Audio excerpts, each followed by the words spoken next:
Hey everyone, and welcome back to Swift Guitar Lessons. Today, a lesson for the absolute beginners. We're going to be tackling the very important subject of how to learn chords faster and how to build speed and fluidity between your chord changes. Let's get started.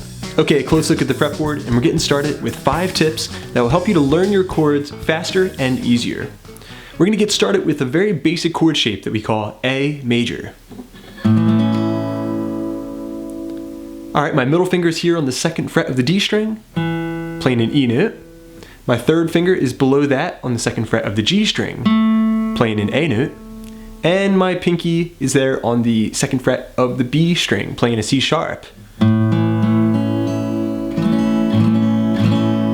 Okay, tip number 1. Take a mental snapshot. That means I want you to really stare at the chord and memorize the way that it looks. In addition to that, I want you to squeeze very hard as you do that, so that way you're also memorizing the way the chord feels.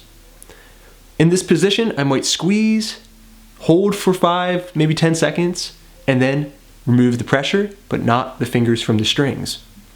Squeeze again, remove the pressure. Squeeze again, and repeat this process until I really memorize the way that the chord feels. Okay, tip number 2. Build muscle memory. So this means that we need to play this chord in repetition. It takes 1,500 repetitions, give or take, before something is committed to muscle memory. So, the way I like to get my repetitions in, I play the chord, and at first, I'll just remove the fingers just a little bit, so that way they're hovering over the strings, and then I'll go back, on and off. And do this for a couple of minutes, and then, with all of your patience, take it away and wiggle your fingers. Now, what this is doing is it's basically starting from scratch. You're getting a full reset. So with the full reset, you go back, put that middle finger on top, the ring finger, the pinky, stack them up, strum through, and repeat the process. Now, there's only a handful of common open position chords.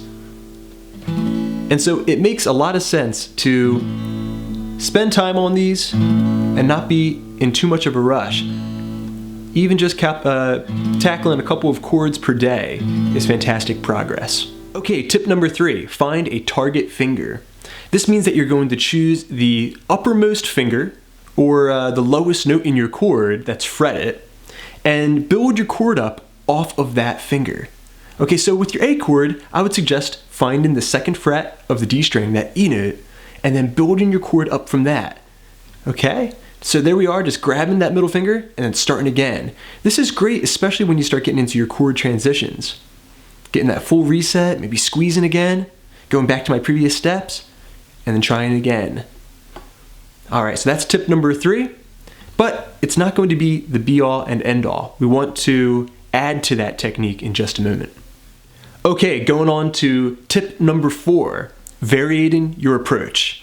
So maybe for the last 5 minutes you've been working on your A chord and you've been using your target finger approach. That's great, but it's just one step in the process. Now we're going to variate the approach. That means we'll start off with that middle finger, add the others, then choose a different finger to start from. This way every finger is learning its individual job. So now I'll start with the ring finger on the 2nd fret G string, then the pinky, then the middle. Alright, I'll shake that up one more time. Ring, middle, pinky. Just changing the combination. Now let's try the pinky, just like that.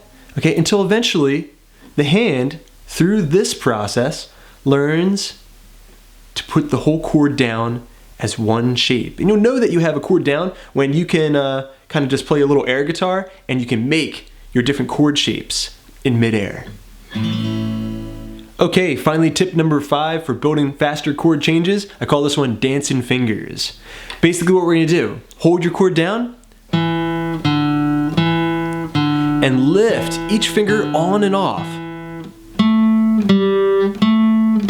The ring finger is probably going to be the hardest one for this A chord.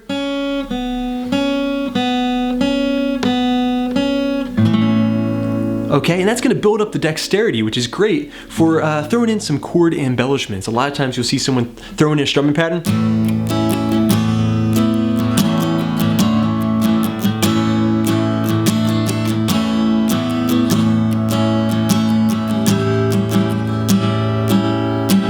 Okay, and throw in a lot of different variations of the chord. And if you have that dexterity already built into your fingertips,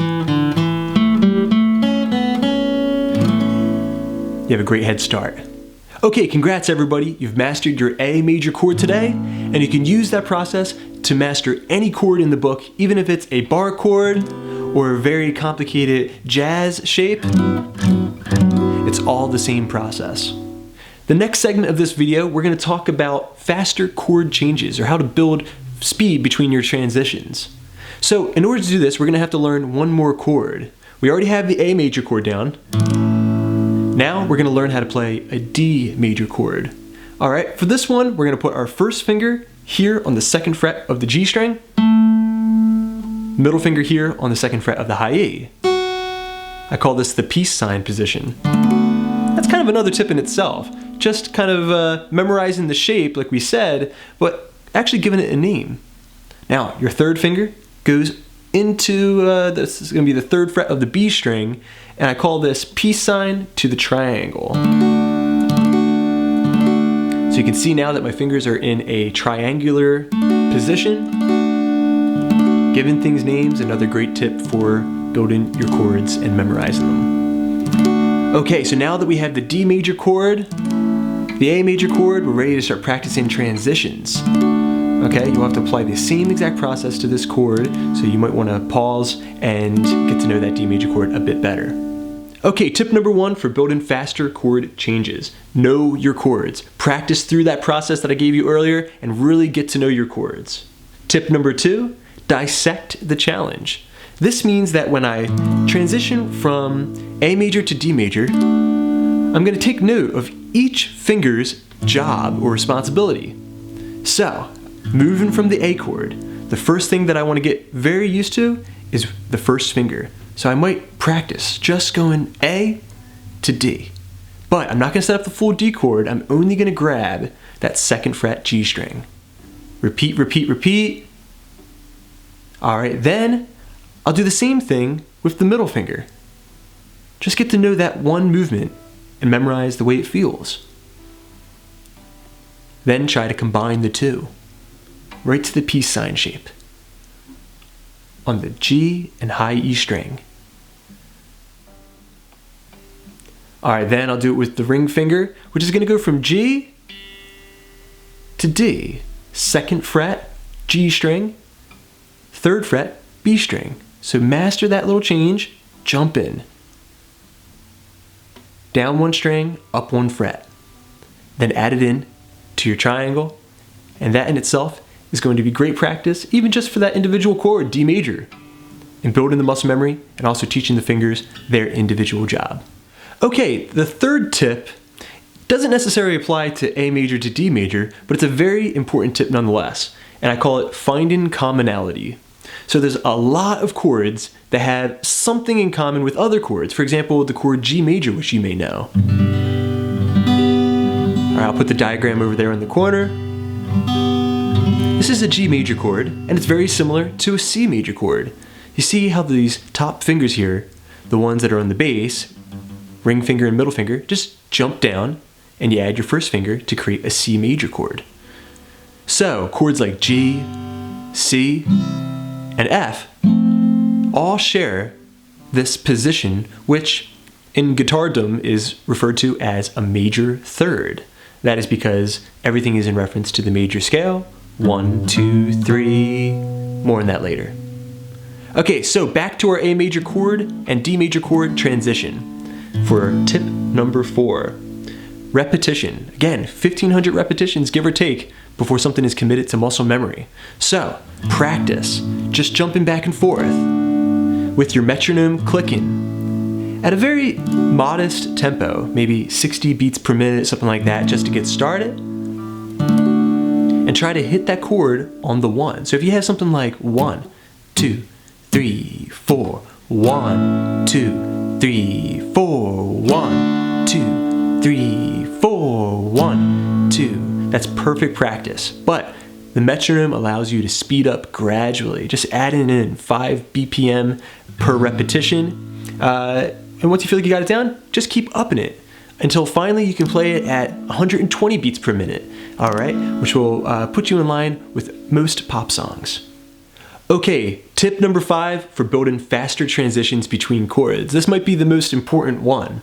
So, this is when we're starting to add in the strumming patterns, something like a pop strumming pattern. Down, down, up, down, down, up, down, up. This tip involves leaving just a little bit earlier than you might think.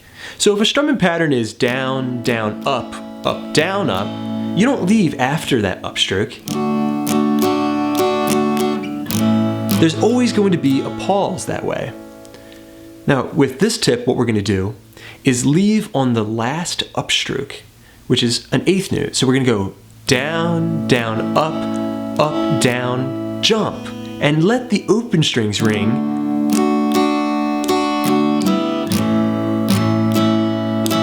Jump.